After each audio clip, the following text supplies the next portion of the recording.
everybody, and welcome to Taking Control, the ADHD podcast on rashpixel.fm. I'm Pete Wright, and I am here, as always, with Nikki Kinzer. I don't know, are you? Because I wasn't recording. I don't know. I'm a voice in the me? darkness. Yes. All right, good. How are you? I'm good. How are you? I'm very good. As we record this, I don't want to date us too much, but it's Captain America weekend. Oh. And you know I love me some Captain America movies. Yes, I saw that, actually, a preview. Mm-hmm. Yep. And I should say, the bigger tragedy that we've uncovered in the pre-show that nobody has heard is that Nikki has never seen The Princess Bride. So please send email and comments about how important it is that Nikki sees the movie The Princess Bride. When was it? When was it in theaters? It had to have been like in the 90s, right? It was 1987. With Robin Wright. Yes, 1987. I was in high school in 1987. No excuses. That's what this is. This is no excuses. It is fantastic. The screenplay by William Goldman is incredible. The book, also by William Goldman, incredible. You should be reading it with your children. It's this is the shaming Nikki for the Princess Bride segment of the show. You got to see it. It's so good, and your kids will love it. All right, I'll check it out. It's a big favorite, just for you, Pete. Well, and all the people who are going to write you else about the Princess Bride. This is a serious lobbying effort. We are not actually talking about The Princess Bride today as much as I would like to do so. We are talking about 3 big reasons why your organizing efforts may be going sideways on you, and I love all 3 of these reasons. Mm-hmm. Before we do that, head over to TakeControlADHD.com. Get to know us a little bit better. You can, of course, subscribe to the show anywhere the finest podcasts are served. And we would love you to connect with us on Twitter or Facebook at Take Control ADHD. You can call us at 503-664-4ADD.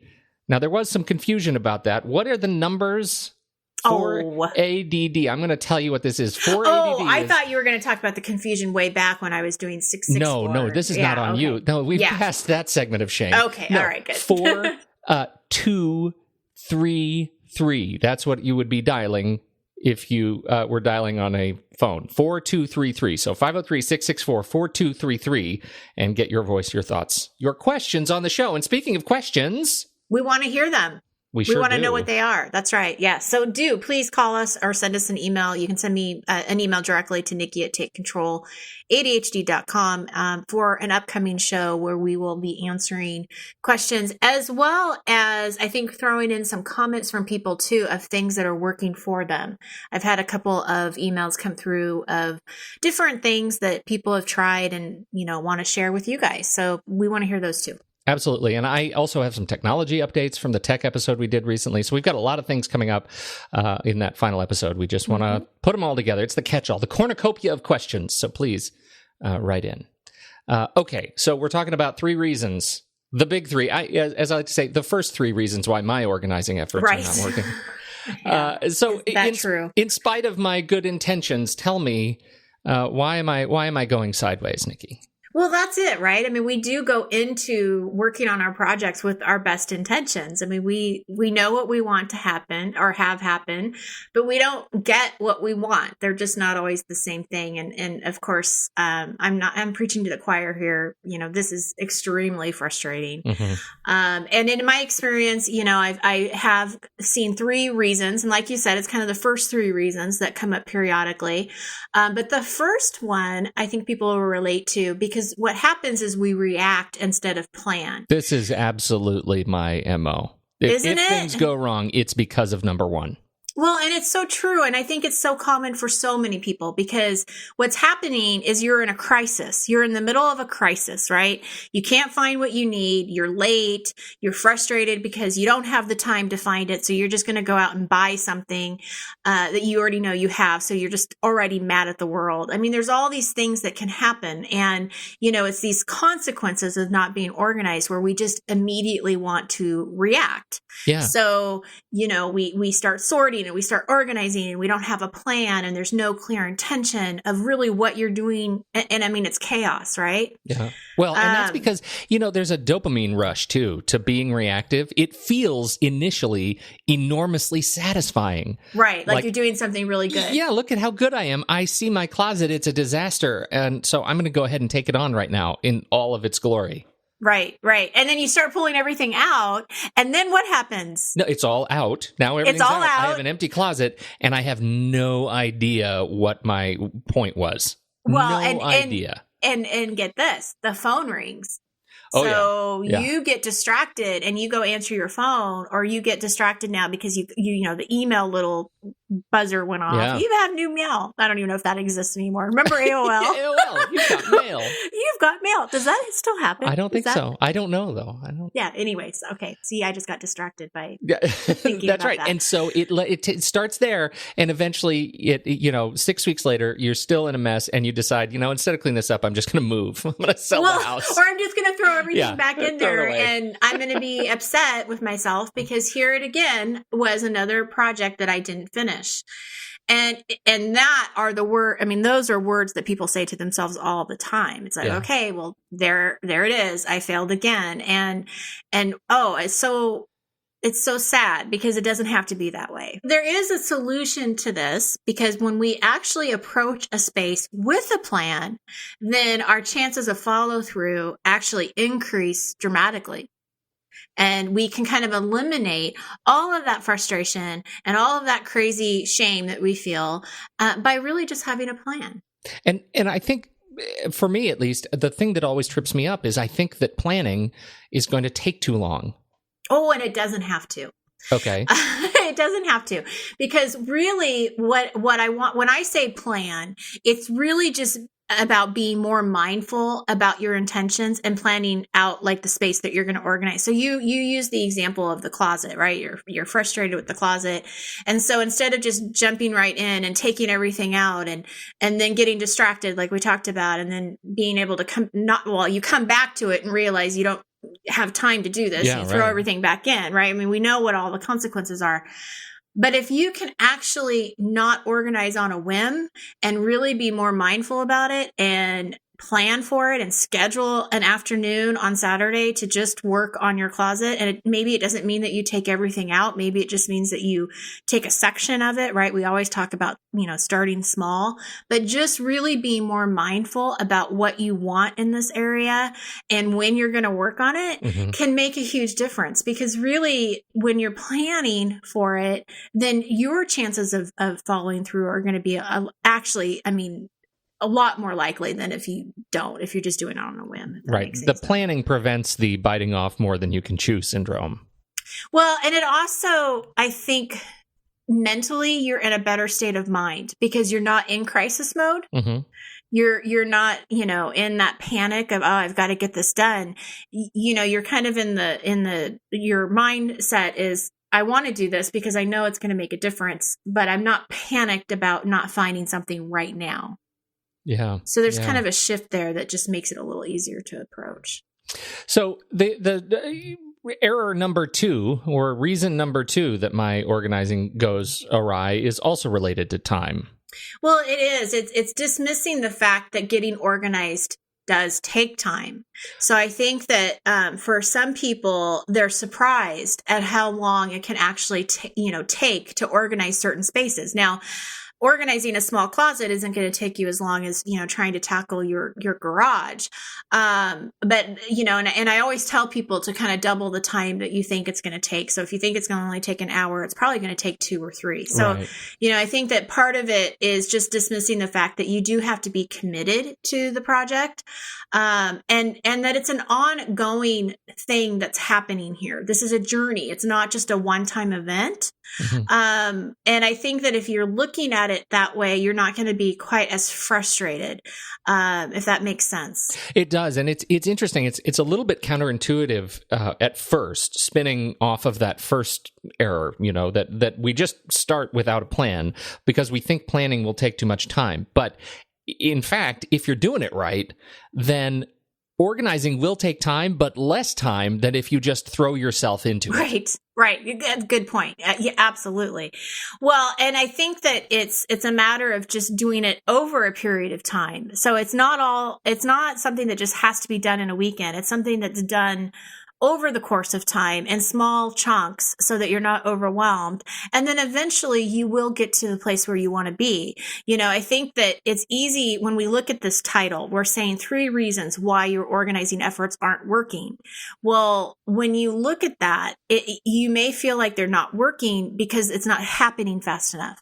Sure. You're not looking at it as a journey. You're just looking at it at one weekend I didn't get it finished, so it's not working. Mm-hmm. So what I'm encouraging people to do is to really look at it as a process, as a journey, an ongoing thing that you're consistently working on, and that it is going to take some time. You didn't get here in a weekend. You're not going to be able to get it back in order in a weekend.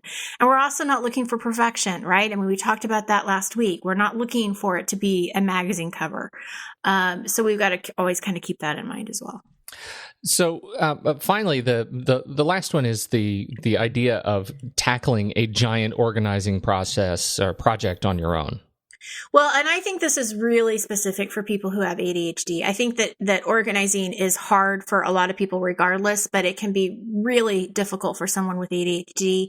And to try to tackle it by yourself can be probably maybe even outside of planning, one of the biggest mistakes you can make. It can be really hard to do it by yourself. So I would really encourage you to look for support, and we're going to talk next week about how to get your family on board. And mm-hmm. that is definitely the first place I would look at is, who in your family can support this process, especially if you all live in the home together, right? I mean, it should be a family project. It should be an ongoing thing that's not just all on you, because that can be really heavy. So we're going to talk more about that next week. But we have talked about accountability partners. We've talked about body doubles, and I highly encourage people to go this route. When they're looking at organizing their home, find somebody that they can talk to on a consistent basis, that they can check in with. That body double is amazing in the way that they can help you stay focused. They can keep you on task. Children can be your body double, and they don't even have to know what they're doing, but just having them sit and do their homework while you're working on a cupboard can really make a difference. I love that, because even if they don't know on the surface what you're doing, the idea is that you are modeling some great behavior for your kids. And Absolutely. I think that's so valuable, because once they do internalize it, they're going to see the value in living an organized lifestyle too, and seeing how it helps their focus and it helps their attention to be able to know what they need to know, where their things are, and know the value of spaces that have meaning. Mm-hmm. And that's what you're showing them. And I think that's really important. Absolutely. Another thing that you can consider, if you have the funds to do it, it's a great investment, but hire a professional organizer to come into your home. Just make sure that they are trained in ADHD, that they understand how to organize ADHD. But that can also be a really great way to get you started and give you some good ideas that, are coming from a different perspective. So mm-hmm. that's another option. The other thing that I have found that works really well for people is if you can find somebody that wants to go through this journey with you in their own home. So like you're finding, like maybe you're talking to a friend and they're like, oh man, I know organization sucks. It's so hard. Find that person and ask them, hey, what do you think about being accountability partners? What do you think about meeting once a week, or just talking on the phone, or sending emails to each other?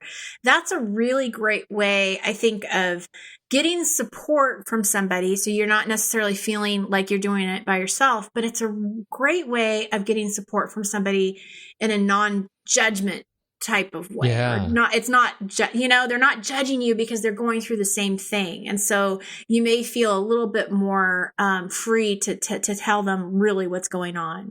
Does that make sense? It does. The only danger that immediately jumps to mind, and this may be case specific because I'm projecting, is that you got to be careful not to pick somebody who hates organizing so much that you just end up dragging each other down, right? And never getting anything done. Like, This really does suck. Yeah, let's go eat. Yes, exactly.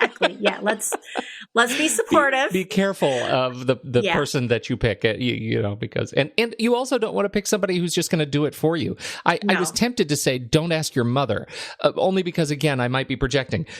My mother, I love my mother. I adore her, and she would just do it. Well, and I'm just thinking that not only would they just do it for you, but you may feel an incredible amount of judgment and shame from it because I can see it coming across in some relationships that, well, since you can't do it, I can, and I can do it better than you. Exactly. And you don't want that too, because these systems have to work for you. You have to be able to integrate them into your life. That's right. Not the person who just takes it over because they're so good at organizing. That may be a red flag. Oh, I'll be your body double because I love organizing. Yeah. Maybe they're not a great person to ask. Yeah, that's a good point. I mean, I do think you have to be kind of choosy. Yeah, be make choosy. sure it's the right person. But it can work. I have seen it work really well for people when they find the right person, for sure.